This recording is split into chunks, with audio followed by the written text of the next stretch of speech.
Тэгэхээр төрөлт буурснаар эрсдэл одоо манай улсын хувьд бол ялангуяа байгаа удаан хугацаанд ганц бий явж байгаад гэрэлт хойшлохоор яг дагаад төрөлтийн түвшин мэдээж хойшлно.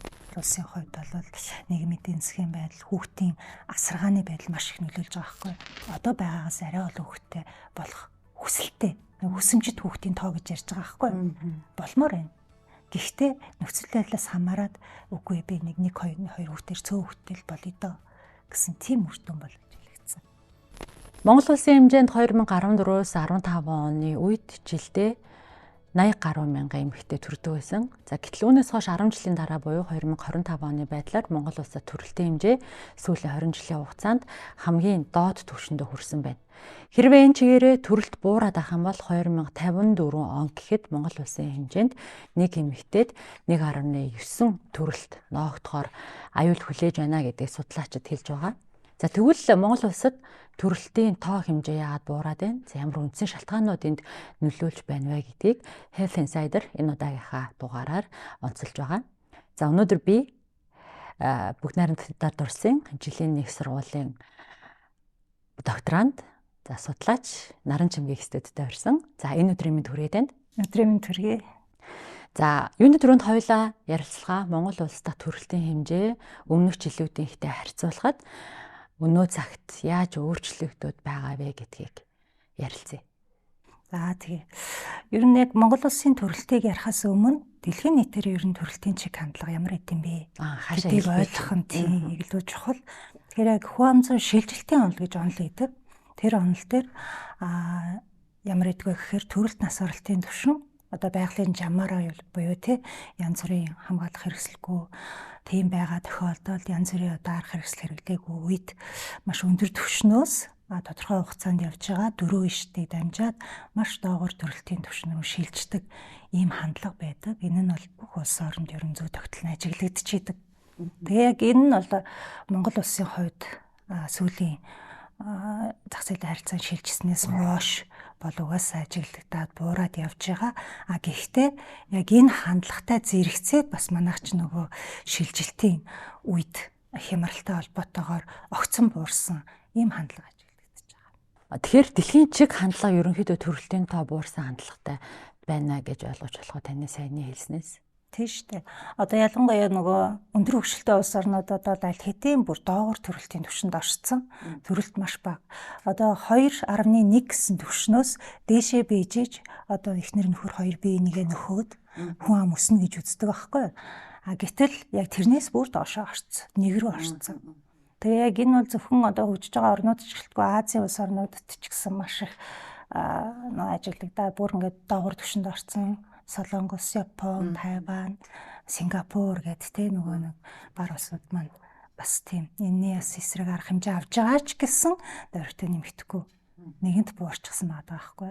Тэгээ Монголын болохоор яг ерөнхий чиг хандлагыг аваад үзвэл Станы орнууд гэж байгаа шүү дээ тийм ээ. Хуучин яг 1990 онд Төв Азийн задрал тийм нөгөө нэг зөвлөлт холбоот улсын задрал бий болсноос хойших тэр Станы улсуудын ерөнхий чиг хандлага Монгол улсыг адилхан байгаа. Дэлхийд даяараа ингэж төрөлтийн тоо буураад байгаагийн мэдээж учир шалтгаан байгаа ах. Тэг үндсэн яг гол шалтгаанууд нь ямар шалтгаанууд байгаа юм бэ? Улс орон болгонд ер нь бол адилхан шалтгаан байгаа. Гэхдээ яг ерөнхийд нь гэж авч үзвэл яг нөгөө би тэр хийсэн судалгаан дээр бол насны бүтэц ерөнхийдөө өөрчлөгдөж болно. Тэгээ насны бүтцээс хамаараа төрөлт буурж болж тий эсвэл өсч болж улс орнуудад харилцан ялгаатай. Эсвэл бол зан төлөвийн өөрчлөлт явагдаж байгаа байхгүй. Тэгээ зан төлөвийн өөрчлөлт гэдэг маань юу вэ гэхээр ер нь би хэдэн хүүхэд төрүүлэх вэ тий гэр бүл төлөлттэй холбоотой нөхөрчүүдтэй холбоотой шийдвэрүүд өөрчлөгдөж байгаа хандлага байна. Энэ нь яалтчгүй улс орнуудын нөгөө эдийн засаг, хөгжил, улс төрийн байдал, өөр одоо нийгэм, соёл, ялангуяа эмэгтэйчүүдийн боловсролын түвшинч гэдэг юм те маш олон хүчин зүйлээс хамааралтай. Тэгээд одоо яг нэг онлын түвшинд яг судлана гэж үзэх юм бол засрын хүчин зүйл буюу нийгэм, эдийн засаг, улс төр, өөр бусад бүх хүчин зүйлүүд чинь нэг дөрвөн гол хүчин зүйлд нөлөөлдөг гэж үздэг юм. Гэрлэлтийн түвшийг нь хойшилж гинөө яаж юм? Тэ гэрлэлтэнд нөлөөлж байгаа байхгүй. Өмнө нь бол маш эрт гэрэлдэг байлаа шүү дээ, тэ. Гэтэл сүүлийн жилүүдэд хүмүүс залуучууд ялангуяа ганц бие явах хугацаа нь олширч байна. Их болж байна. Тэгээд гэрлэлтэд хойшлуулж байна. Удаан хугацаанд ганц бие явж хагаад гэрэлт хойшлохоор яхав дагаад төрөлтийн түвшин мэдээж хойшлно. Мөн бас яг өөрсдийнхөө карьер, бусад одоо нэг эдийн засгийн чадвах бүх юмнууд орон сууцны хангамж, ажлын найдвартай тийм ээ, ажлын байрч гэдэг юм уу. Ийм олон зүйлээс болоод за би одоохондоо төрөхгүй гэж төрөлтөө зохицуулж эхэлсэн. Төрөл зохицуулна гэхээр чинь нөгөө жимснээ сэргээд их хэрэгсэл орж ирж штэ. Бүр бас яг муугаар зохицуулж байгаа бас нэг арга байна. Үр хөндөөлтийн арга. Тэгэхээр яг эдгээр хүчин зүйлсүүд маань бас төрөлтийн түвшинд буурахад бол нэлээд нөлөөлж байгаа л доо. Яг хоёлаа яг Монгол улсын хэмжээнд яриа л да тий. Таны одоо хийсэн танилцуулсан судалгаан дээр яг Монгол улсын хэмжээнд төрөлтийн өөрчлөлтийг задлан шинжилгээд ямар ингээд бид нарт хэрэгтэй мэдээллүүд гарч ирсэн бэ? Үр дүнгууд танилцуулагдсан бэ? За миний шинжилгээ бол ерөнхийдөө Монголд бол Монголын датан дээр хийж байгаагүй шинжилгээтэй төрөлтийн өөрчлөлтийг кетого задралын аргаар гэж ярьдаг. Бүрэлдэхүүний задралын аргаар энэ нь насны бүтцээс шалтгаалж юу? Эсвэл зан төлөвийн өөрчлөлтөөс шалтгаалж юу гэдгийг тодруулж гаргаж ирсэн. За тэгээд ингээд аваад үзэх юм бол яагаад ер нь яг энэ хоёр бүрэлдэхүүнээр задлах шаардлагатай юм бэ гэдэг асуудал гарч ирнэ шүү дээ, тийм ээ. Тэгэхээр насны бүтц харьцангуй бас залуу байж болно. Залуу байна гэдэг чинь нөгөө төрөлт чинь нөхөрчгүй идэвхтэй тэр насныхан нэг хийхэн хувийг эзэлж байгаа тохиолдолд өндөр байх уг нь бол цагуурам магадaltaй шүү дээ. Гэтэл насны бүтэц залуу учраас өндөр байх ёстой гэсэн тийм ойлголтууд байгаа гэдэг байхгүй юу? Гэтэл насны бүтэн залуу ч гэсэн төрөлт буураад байгаа бол өөр хүчин зүйл тэнцээ нөлөөлөд байна. Тэр нь нөгөө нэг шийдвэрт нөлөөлөд байна. Зан төлөв нь өөрчлөгдөд байна гэдэг ийм нөгөө ялгаатай байр суурь байдаг. Хэрвээ яг энэ хоёрын аль нь илүү төлхөө нөлөөлж ийн гэдгийг цаад дотор учир шалтгааныг мэдгүйгээр шийдвэр гаргалтанд энэ үр дүнг ашиглах юм бол нөгөө буруу арга хэмжээ авах магадлал өндөртэй. Угаасаа зан төлөв нь ингээ өөрчлөгдөж тах чинь угаасаа л насны бүтсэн буурж байгаа юм чинь яхан дэмжиж өгчийч гэдэг юм уу те. Ингээд хэрэгжүүлэх гэж байгаа арга хэмжээгээ буруу төлөвлөх эрсдэлтэй байдаг. Тэгээ миний судалгаан дээр бол 1990 оноос хойш 2025 оны хоорондох мэдээлэлээр шинжилгээ хийж үзсэн байгаа. Тэгээ ерөнхийдөө манай Монгол улсын төрөлтийн түвшний өөрчлөлтийг 90 оноос хойшгийг ингээд аваад үзэх юм бол чиг хандлага нь буураад явж исэн. Гэхдээ ерөнхийдөө буурсан боловч 90 оноос 2005 он хүртэл ерөнхийдөө огцон бууралт явагдсан. Яг нөгөө нэг зах зээлийн харилцаан шилжсэн эхний жилүүдэд гэсэн үг шүү дээ, тийм ээ. Хүнд үе. Тийм, хүнд үед. Тэгээд тэр хэсэг нь болохоор огцон бууралтын үе болчихж байгаа байхгүй. Тэгээ 2005 оноос 2015 оны хооронд тодорхой хэмжээнд өссөн. Тэгэхээр энэ дээр бас нэг өөр зүйл яригадаад байна шүү дээ. Тэгээ 15-аас нэг 19 оны хооронд бол ерөнхийдөө нэг өсөлт бууралттай, гэхдээ маш тогтвортой түвшин чахав байсан. Тэгээд ерөнхийдөө 20 оноос хойш бол дахин бууралтын үе эхэлж байгаа. Тэгээ яг миний шинжилгээнд дээр юу гэж гарч ирж байна вэ гэхээр огцон бууралтын тэр үе шат болон энэ дөрөв үе шат дээр зан төлөвийн өөрчлөлтөл гол нөлөөлөгч хүчин зүйл болсон байна. Гэхдээ насны бүтэц бол 20 оноос хойших дахин бууралт дээр нэлээд бас нэмэгдэж орж ирсэн. Хуваар авч үзэх юм бол өмнө нь одоо энэ үрдэн байгаа л да. Огцон бууралтын үе дээр бол 93% одоо нэг зан төлөвийн өөрчлөлт хамаарсан гэж үзье л да, тийм ээ. Тэгэх юм бол нөгөө нэмэгдэж байгаа үед болохоор дан зан төлөвийн өөрчлөлт 100% нөлөөлсөн. Насны бүтэцэн тэн дээр нөлөөлөөгүй. Уг нь бол тэр хугацаанд чи манай Монгол улсын хүн ам ялангуяа залуу насны бүтэцтэй байсан, төрөлд өндөр хിവэрэ хадгалагдчих боломжтой байсан байхгүй. Тэгэхээр яг энэ дээр тайлбарууд гарч ирж байгаа нь нөгөө нэг өөр бас нэг бидний өмнө нь яг нөгөө Монгол Улсын их сургуулийн хүн амын сурвалжлагын төвийн профессорын багаараа хийсэн Монгол улсын төрөлтийн шинжилгээг бүр нэг цогц судалгаа хийсэн байгаа. Тэн дээр гарсан шинжилгээгээр аваад үзвэл темпо өөрчлөлт гэж ярьдаг. Цаг хугацааны альва хүчин зүйлээс хамаарсан ийм өөрчлөлтийн нөлөө гэдэг зүйлээр илүү тайлбарлагдчихж байгаа. Тухайн моментод тийм ээ ямар зүйл тухайн айл гэр бүл тохиолдчихв, нийгэмд бий болов, эдийн засаг яаж өөрчлөгдөв гэх зэрэг зүйлээс хамаарат шийдвэрүүд ингээ хойшлогдоод өнөөдөр би нэг хүүхэдтэй байлаа, дараагийн хүүхдээ төрүүлэе гэж бодож идэл жаахан амжиргаа эцүүдлээ, ажил төрөлгүй болчлоо ч гэдэг юм уу те. Тэгэнгүүт хойшлуулаад эхэлж штэ. Ийм нөлөөнөөс болоод 2005 он хүртэл огцон буурсан юм байна гэдэг үр дүн гарч ирсэн. 5 оноос 15 оны хоорондын тэр өсөлт чинь насны процесс ерөөсөө баг нөлөөлөг байгаа байхгүй. Тэгвэл яг энэ яагаад төссөн бэ гэдэг тайлбар гарч ирж штэ тий. Тэр чинь яаж нүг гэхээр нөгөө нэг 90 оноос хойш ингээ төрөлтөө хойшлуулж исэн хүмүүс чинь за одоо би нэг арай амьсгаа авлаа тий. Ерөнхийдөө улс орны нөхцөл байдалч дээрдлээ. Миний ч амжиргаа айтайхан боллоо. Ерөнхийдөө боловсрал эзэмших гэж хойшлуулсан бол карьер марьяач болж дараагийн хүүхдээ ер нь бол төлөвлөё гэд хойшлуулсан. Өмнө нь ингээ огцом хойшлуулсан төрөлтүүд олнороо ингээ бий болсон.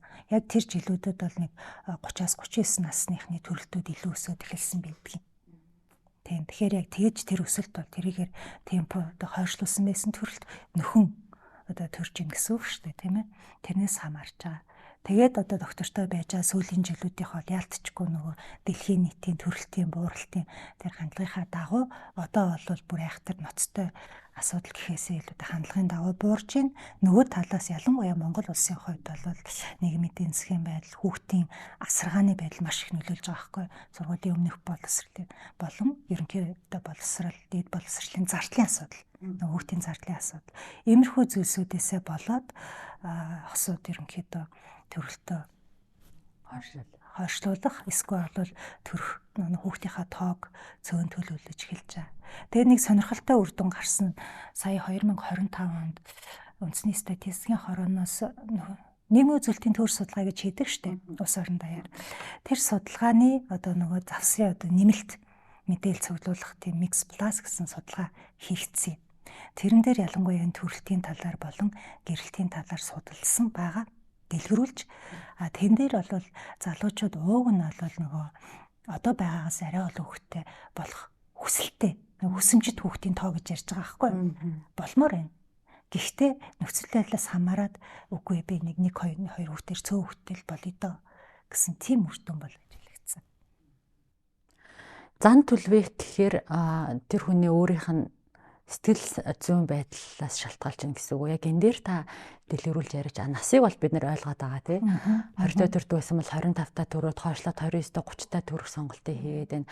Яг зан төлөв гэдэг дээр яг ямар заалтуудыг оруулаад байгаа, ямар нөгөө төлөв байдлыг энд багтаагаад. Тийм зан төлөв гэхээр яг юу яриад байгаа юм бэ гэсэн үг шүү дээ тий. Тэгэхээр ер нь бол нөгөө нэг гэр бүл төлөлт гэж ярьдаг шүү дээ тий. Тэрнтэй холбоотой шийдвэр гаргалт гэсэн үг байгаа байхгүй. Тэр хүн ууг нь л олон хүүхдтэй болох сонирхолтой байлаа. Хосууд те. Гэхдээ одоо нэг хүүхд төрүүлээд байлаа. Хин ажил хийгээд хин хүүхдээ харах уу? Магадгүй хүүхдээ ингээд цэцэрлэгт нэг хэсэг чинь бас цэцэрлэгийн хүртээмж нэлийн сургуулийн өмнөх боловсролын хүртээмж хангалтгүй байлаа шүү дээ те. Яалт ч нэг нь ажил хийгээл нэг нь хүүхдээ хараад гэртээ суух хэрэгцээ шаардлагатай бас тийм хангалттай биш л байгаа. Хангалттай биш. Дээрээс нь боловсролын зардлын асуудал байна. Бас нөгөө залуучууд орчны эрүүл мэнд одоо орчны бохирдлоос үлбаатай жил болгон л нөгөө утааны асуудал яригддаг, хүүхдүүдийн эрүүл мэндийн асуудал, хүүхдийн эмнэлгийн асуудал яригддаг штеп. Тэгэхээр хүүхдээ төрүүлчлээ.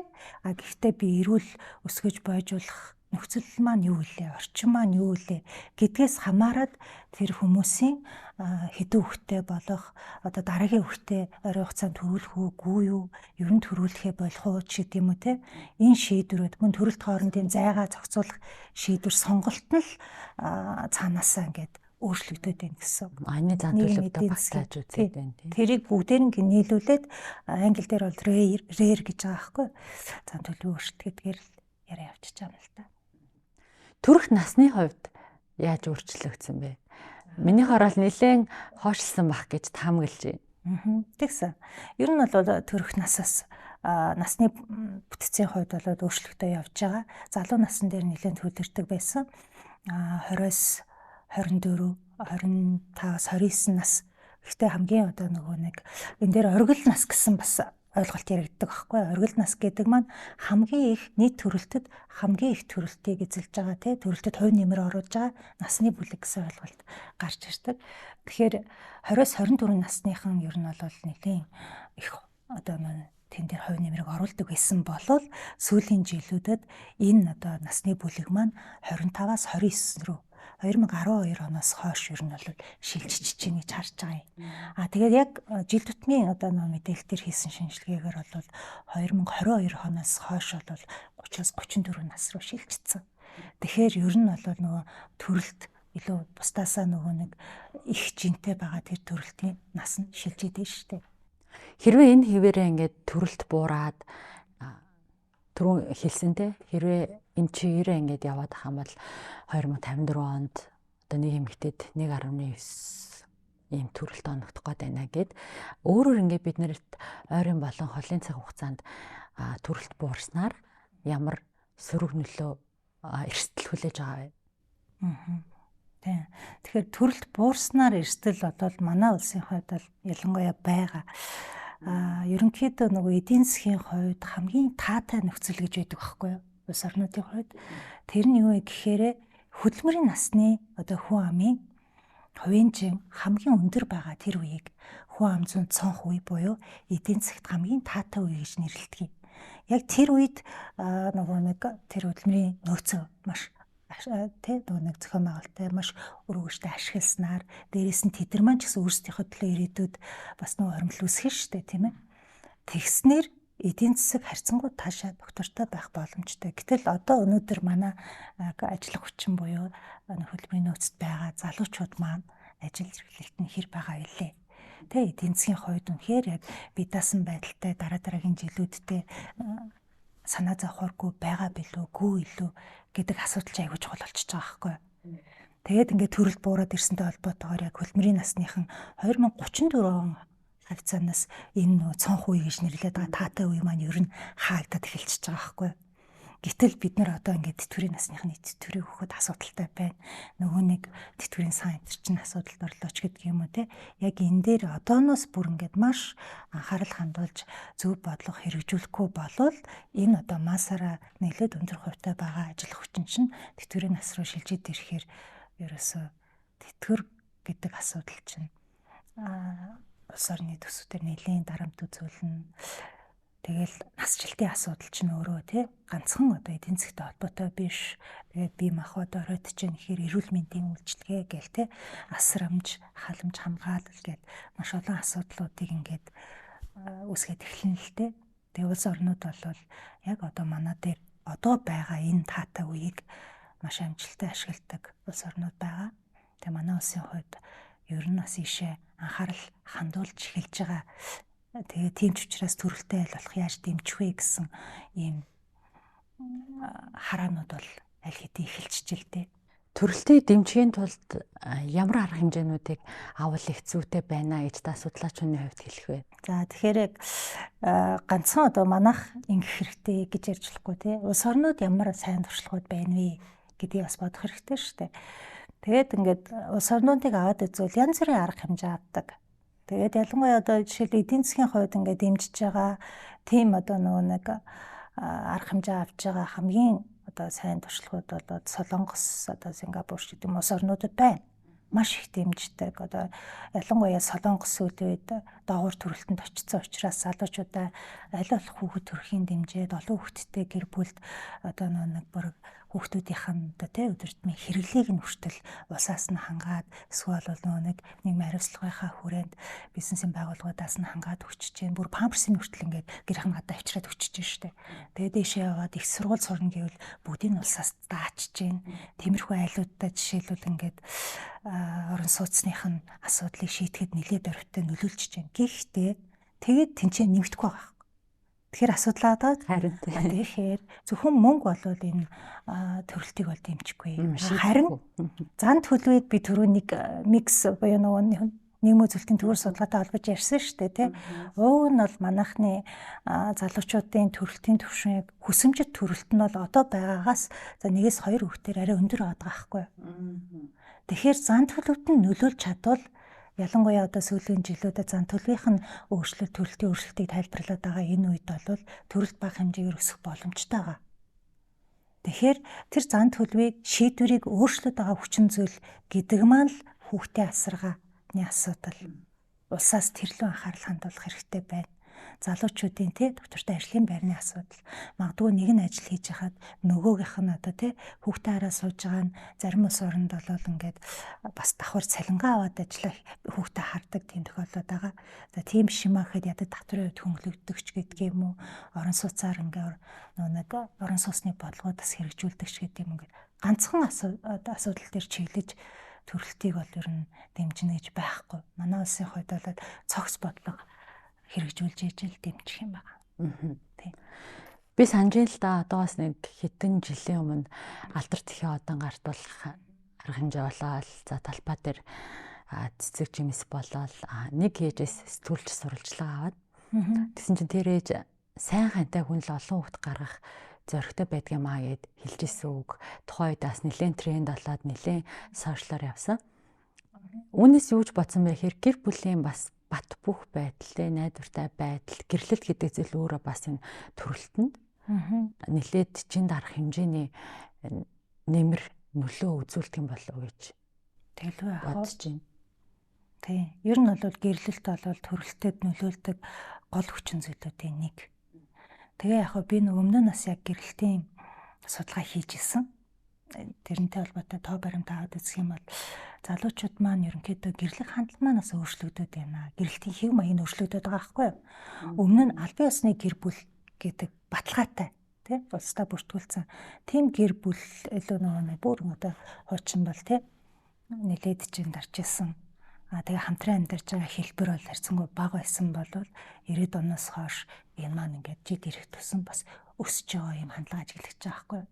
Тэгээ хамтран амьдарч ийн гэдэг чинь эргээгээд тэдгэр хүмүүс маань бас яг нөгөө цаашдын үргэлжлүүлээд амьдрах уугүй юу баталгаа нь харилцан ялгаатай шүү дээ. Тэгээ яг нөгөө улсын бүртгэл дээр гэрэлтэй бүртгүүлсэн залуучуудын яг тэр нөгөө нэг захиргааны статистик мэдээлэл гэж ярьдаг юм. Яг тэрэн дээр би шинжилгээ хийж үзсэн.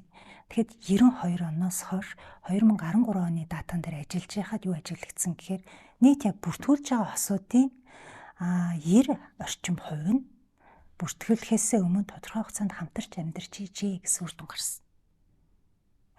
Та хоёр хизээ гэрэлсэн бэ? Тэгээд яг одоо бүртгүүлж байгаа хугацаа хоёрын зөрүүгээр л авч үзээд байна л да. Тэрнээс гадна тэн дээр бас нэг асуудалтай яг гэрэлтэй бүртгүүлж исэн хүмүүсээ бүгдээрээ мэдж байгаа.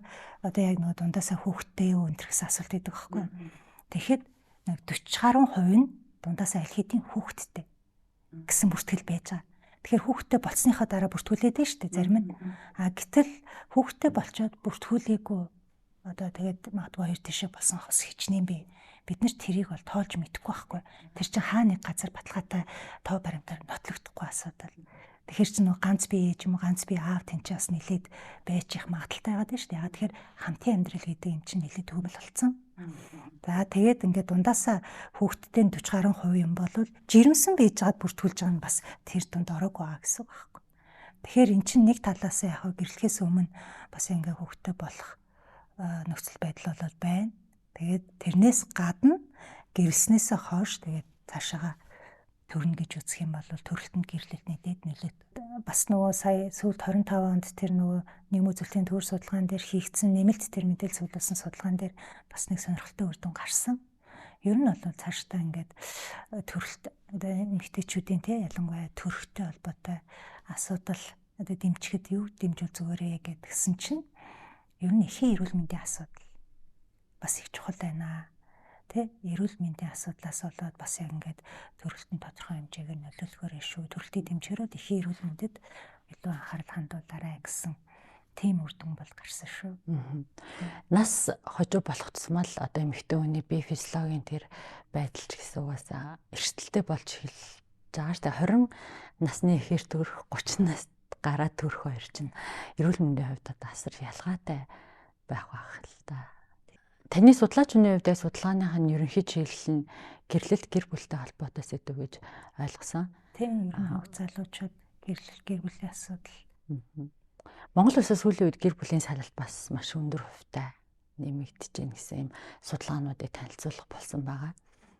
Та учир шалтгааныг нь юу гэж бодож байна? Биднэрт нэг л юм болохгүй л байгаа даа тий. Энэ ямар өөрчлөлт юм уу шилжилтийн үед бид нэр орчих вэ? За тэгэхээр гэрлэлт маань өөрөө ямар байна вэ гэдэг бас асуудал байна л та. Гэрлэлтийг ингээд аваад үзэх юм бол гэрлэлтийн бүртгэл чинь 1,500 мянга өгчээсэн шүү дээ. Тэр үед бол маш огцом өссөн. Тэгсэн. Та зарим нь ихэр бодтой гэрэлтэйсэн баг, зарим нь бол бодтой бишээсэн гэдгийг хаана үзээ те. Янз бүрийн байдлаараас илэрхийлж нэгэн дээр гаргаж ирж байгаа. Тэгээд тэрнээс хойш ерөнхийдөө гэрэлтийн түвшин насны бүтцээсээ бас их хамаарч байна л та. Тэгээд ингээд тодорхой хугацаанд гайгүй тэг байж байгаа. Гэхдээ одоо ер нь бол салалт өндөр байна гэд те нөө тоогоор нь ярихаас илүүтэй тэр 1000 хүнд ноогдох гэдэг үзүүлэлтээр нь ярих хэрэгтэй гэдэг байхгүй. Яг тэгэхээр манайх ч өөрсдөө угаасаа л цөөхөн хүн амтаа улс шүү дээ те. Тэгээд эсэнгөө тэрхүү гарan улстай харьцуулна гэх юм бол дандаа тэр үзүүлэлтээр нь ярих хэрэгтэй. Яг үзүүлэлтийг аваад үзэх юм бол гэрэлтийн бүртгэл ямар байна гэдгээс хамаарал салалт нь бас ерөнхийдөө дагаад явж байгаа. Гэхдээ гэрлэлтэнд эзэлж байгаа тэр хувь гэдэг юм бол судалж гаргаж ирсэн юм байгаа эсхийг бол хийж мэдэхгүй. Би яг тэр салалт тал руу нэрсээ судлаагүй.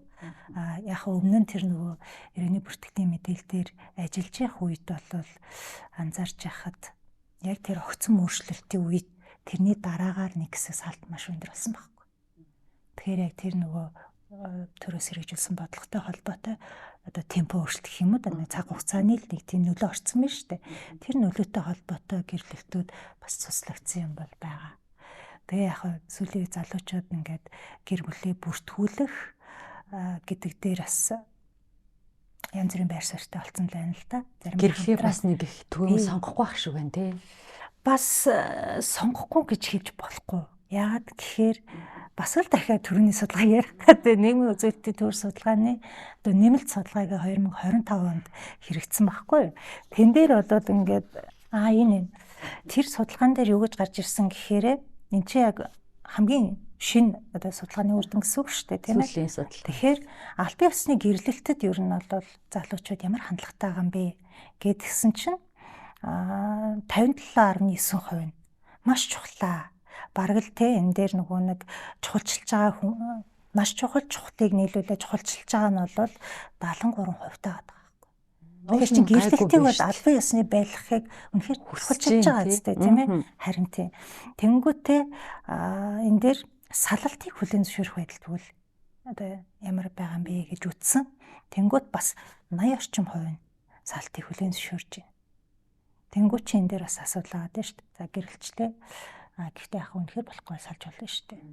Гэсэн бодлооц энэ дэр байгаад байна шүү дээ. За тэгвэл гэрлэлтийг одоо нөгөө нэг зарим нь бол гэрэлтэй батлахгүй зүгээр л хамтраад амьдраа явж ий да. Зарим нь бол ер нь аль биесээр заавал батлуулнаа гэсэн юм хандлага байна. Тэнгүүт энэ дээрээс албан ёсны гэрлэлт нь бол ерөнхийдөө 70%-тай хамтран амьдрахыг илүү чухалчилж байгаа нь маш бага 3.7% л байгаа байхгүй. Тийм. Тэгэхээр ер нь яг хамтран амьдрахыг гэрэлтийн өмнөх шат юм шиг залуучууд маань бас яг үздэг болчиж гэхдээ албан ёсоор болж игэл гэрлүүлэхийгээ айгу чухалчилж үзэж байна. Залуучуудын хувьд бол энэ гэр бүлийн үндсийг нь бол алдагдаагүй л энэ гэрлэлтийн үндсийг. Тийм үр дүн гарсан. Гэрлэх насны хувьд ямар өөрчлөлт гарсан байгаа л тийм судалгаа танд байгаа юу? Байна. Гэрлэх нас яг хамгийн тохиромжтой нас гэдээ аваад үзэх юм бол ерөнхийдөө 24-өөс 26 насыг их тохиромжтой гэж үзсэн байна. Залуучууд маань миний яг саяны ходууд нөгөө манай залуучууд тохиромжтой насыг юу гэж үзэж байгаа юм бэ гэдгэн шүү заяа. Гэхдээ яг нөгөө яг статистикаар аваад үзэх юм бол анхны гэрэлтийн дундаж нас ерөнхийдөө хойшлоо явж байгаа. Тэгээ хүүсээс хамаарат ялтчгүй ингээд 30-руу төгсөн явж байгаа. Тэр бид нар ч одоо нөгөө дээр үед гэж ярих юм уу те хэдэн 10 жилийн өмнө насанд хүрээл бараг гэрэлтэг байсан бол одоо тэгэл улам хойшлал дэлхийн чиг хандлага руу ер нь явж ийн гэж ойлгож болох. Ер нь хөгжлөө орнуудад гэрлэх нас бас нэлээд хожуу явж байгаа шүү дээ тийм. Нэлээд хожуу болцсон явж байгаа. Бүр 30 нэлээд гарцсан 40 руу орсон улсууд ч байгаа. Орлого хүлээж авч ирсэн танд маш их баярлалаа. Тэгээд таны хийсэн судалгааны үр дүн сонирхолтой байлаа. Тэгээд дараагийн судалгаануудын бас үр дүнгээр дахиад энэ студидтэй уулзах байхаа. За баярлалаа. Тэгээд энэ нэвтрүүлэгт урьж оролцсоосонд үнэхээр талархалтай байна. Тэгээ яг энэ судалгааны үр дүн маань ч гэсэн манай Монгол Улсын их сургуулийн Хүн амын сурвалж судалгааны төвийн багийн бас яг хамтарсан юм судалгаа байгаа шүү. Тэгээ яг дараа нь хэрэг урьж оролцоолоход бол бас дуртай хүлээн авнаа. Урилгыг. За баярлалаа. За баярлалаа.